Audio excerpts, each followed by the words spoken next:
Hey everyone, and welcome to my YouTube channel, Upcycled Adulting. I am here to help you grow to accomplish your goals, create healthy habits, and overcome obstacles. Today we're going to be talking about the obstacle that is fear.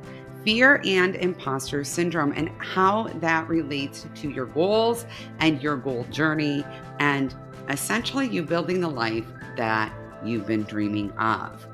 Don't forget to subscribe to this channel because I am all about helping you build that dream life.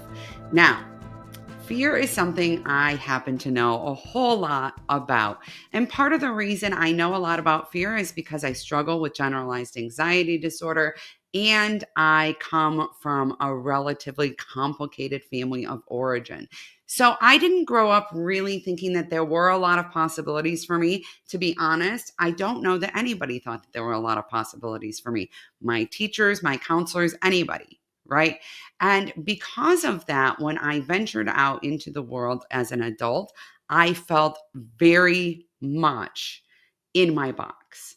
Very much like as a woman, there were certain things I was supposed to check off my list, like getting married or having kids, and certain things that would really never be accessible to me. Now, it might help you to understand that I'm a Gen Xer and that I have teen parents. I'm the oldest kid of teen parents in the early 70s. That there was a lot of philosophy in my family about the role of women that I didn't know anyone in my family who was a woman who had gone to college. And I actually knew very few women who had even graduated from high school. I didn't actually realize that nurses and teachers went to college. I didn't think women went to college. And I know that that probably sounds really wild because I was born in the 70s, not in the 20s, but that was just my frame of reference. I grew up in a family that was impoverished to lower middle class at best. And my whole life, that wasn't a thing, right? I live in the Detroit area. The best you would hope for is that you'd marry someone who had a good factory job. That was it. That was basically the dream. Now, I always wanted to go to college. I always wanted more in my life. And I was consistently told that that wasn't really possible because, I'm a girl and girls are bad at math and science. So I couldn't be a doctor and girls can't do that. And you're going to ruin your chances with, any potential prospects for husbands because you always have your nose in a book. And some of you might relate to this, and some of you might be like, I can't believe that this is a thing. But in some way, most women as girls were taught to play small. Most of us were taught to fear accomplishing our goals. Most of us were taught to actually feel like imposters when we stepped into positions of power or influence, or even when we just pursued our own dreams, because that's man stuff, right? Those things are reserved for men. Men are allowed to do that, but we as women need to be good girls and pleasing, right? I mean, there are so many rules that women are taught really, really young. Whether we're taught them because people say them to us, which actually was my situation, or we're taught them because of what we see around us, also my situation, we grow up with this fear that as women, if we step into these positions, if we chase after our goals, if we go after our dreams, if we pursue that thing, that we will be judged. That's part of why, as women, the number one goal that women set is weight loss. Listen, this is probably a whole conversation for a different day. Y'all can tell me in the comments if you want me to do a video just about this. But essentially, what it is that women are allowed to be thin. We're allowed to be beautiful. We're allowed to be attractive. We're allowed to have goals about what we look like and fitting better into the modern beauty standard. That's an acceptable goal for a woman. But women starting businesses and women getting higher education and women, even to some degree, women taking control in their households, right? While, by the way, household management is the number two goal women are allowed to have. Some of these things become in contrast with what we've been socially taught to do. Now, I may have lost some of you here. And definitely women pursuing health goals without concern for weight loss, right? I may have lost some of you here because some of you might be like, Cassie, that's not me. It just freaks me out. Here's the deal. When we think about taking on our goals, we think about how inconvenienced other people are going to be. We become fearful about what other people will think about us. Other people will judge us because as a mom, you shouldn't prioritize your goal, right? As a mom, getting that degree or starting that business is taking away from your kids and your partner. And you shouldn't do that as a mom. That's what you feel like. So you feel this sense of fear and judgment. You feel like people are going to look at you and think, I mean, really, her? And that makes you feel like an imposter. That's what causes you to feel like an imposter. Really, this is just internalized stuff, okay, related to our exposure to these outside influences that, by the way, are everywhere.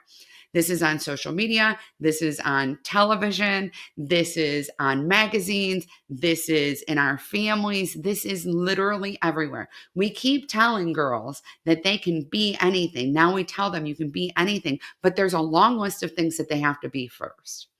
They have to be good homemakers. They have to be good sisters. They have to be good daughters. They have to be good friends. They have to be good moms. They have to, right? These are the things. And they have to be pretty. All right. And any time that we see the conflict in our own lives that we're going to pull from one of these categories where we should be good and pleasing, so that we can accomplish this goal over here, so we can live full out in our authentic selves, we feel like we're messing up. So when you consider the fact that change is already hard, change is already scary, your brain is already hardwired to think that change is dangerous, right? That's how our species has survived for years. It's safe here. There are no predators. We have a food source. We're not moving. We will stay here. Okay, until we have to. We will stay here. Change is really detrimental in our brain. So you have that fear. And then here's the deal. You fear failure because it will be embarrassing. You fear success because, I mean, if you were successful, you might not know what to do once you get there, and you don't have a lot of confidence that you will. You fear other people's opinions because you know you're being watched and judged, right? And you feel like an imposter. And you feel like you're letting everyone down. And you feel like, and you're fearful. You're afraid of abandonment.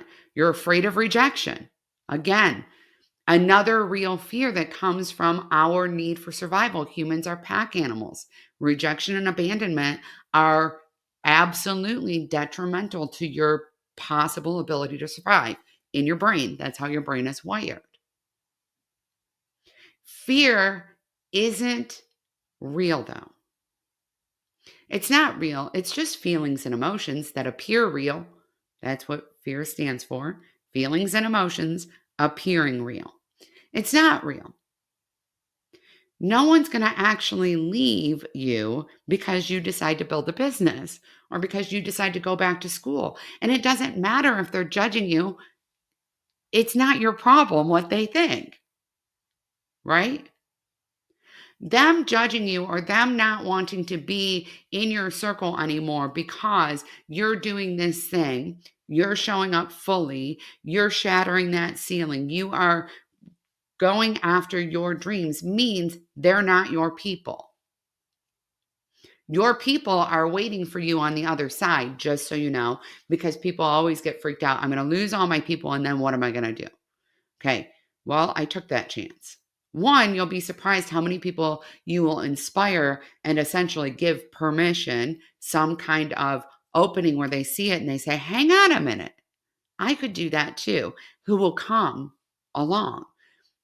You will lose people, but there will be so many more who are ready to cheer for you at that finish line, who are ready to cheer for you on the journey because we know what it's like.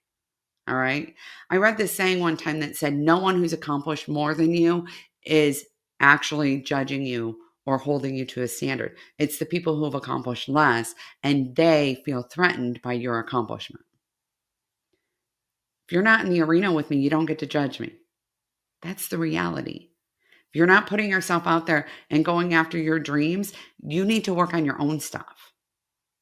One of the things I like to do when I am dealing with fear, and this is the thing I tell people all the time, recognizing that fear is simply feelings and emotions appearing real. It's not real. It can't get you. Okay. It's not a bear, right? It's not a bear chasing after you because it's going to eat you. It's not. My fear about success or my fear about failure or my fear about judgment, my fear about rejection or abandonment, it's not real. None of those things have happened yet. None of them have happened. And so it can't be predictive of the future. But what it can do is give me a lot of insight into the areas in which I might need to grow or I might need support for myself, right? What do I need? What is this showing me? And being able to look at that and say, okay, I'm not a bad mom because I start a business or because I go back to school or because I pursue my own dreams. That doesn't make me a bad mom. But boy, do I have a lot of fear around that. Why am I afraid of that? Am I afraid my kids will think I'm a bad mom? Am I afraid my husband will think I'm a bad mom? Am I afraid my family will think I'm a bad? Oh, ding, ding. Am I afraid that the other moms at my kid's school will think I'm a bad mom? Ding, ding. Okay. Those are the things. Now, am I willing to give up my dream because these other people think it's a problem? Is this actually potentially beneficial for my kids that they can see this and know that as grown-ups, especially my daughters, that as grown women, they have permission and space to go after their dreams too? Are there more benefits of overcoming this? Are there things that I can do to give myself comfort? Maybe I should join a women's group that of women entrepreneurs, or maybe I should join a study group for women in school so that I have support from other women who are in a similar place in their lives. See, my fear has shown me where I need to work. My fear is revealing to me what I need. And rather than being afraid of the fear, hiding from the fear, trying to squish it down, I've done all those things. None of them work because it comes back subconsciously, right? So rather than doing that, what if I looked at my fear and said, it's okay, it's not real, okay? I am a 50-year-old woman. I know that there is not a monster under my bed. Even if I'm laying in bed and I'm having like weird, scary thought, I had a nightmare, I know I can get out of the bed and look under it. There will not be a monster there. And I will feel better once I've looked, right? Anybody who has ever gone in your kid's room and they're freaked out about something, maybe they had a bad dream and they're like, there's a monster in my closet, right? They're really, truly afraid of that. But once you look and you see there's a mess in your closet, if your kids are like mine and they hide their mess in the closet, but there's not a monster in the closet, right? Once we see that, we can actually soothe those fears. We can give ourselves the support that we need. You can't ignore the fear. You can't just push through it, all right? If you need more help coping with fear, if you're struggling in this area, if you know what? That really hit a nerve for me, Cassie. It really freaks me out. I really am scared. Or you're thinking, I don't know why, but something is stopping me, because sometimes we don't identify it as fear, right? I get hypervigilant. I think about all the possible outcomes. I feel anxious. Like I lay in bed and think about the conversation I had with that mom at pickup, and I wonder if she was trying to say something, right, judgy or snarky, and I'm not, and I wonder what people are going to think about this, and I don't want to tell anybody about it, because if we're having those anxious thoughts, right, or we're just feeling stuck, there's a good chance fear is in there. Fear is a big piece of this. Make sure that you check out my Be Brave workshop. I have a workshop that is 3 units, and it goes through all various kinds of fears that you may be dealing with, and specifically talks about how to address each one. There's an exercise at the end as the Small Step Saturday video. Go and check that out. Again, it's called Be Brave. You will love it. You will get so much out of it, and it will make this so much easier. I'm so glad that you are here. Do not forget to subscribe, and remember that you are absolutely amazing, and you deserve to live the life you have been dreaming of. Bye, everyone.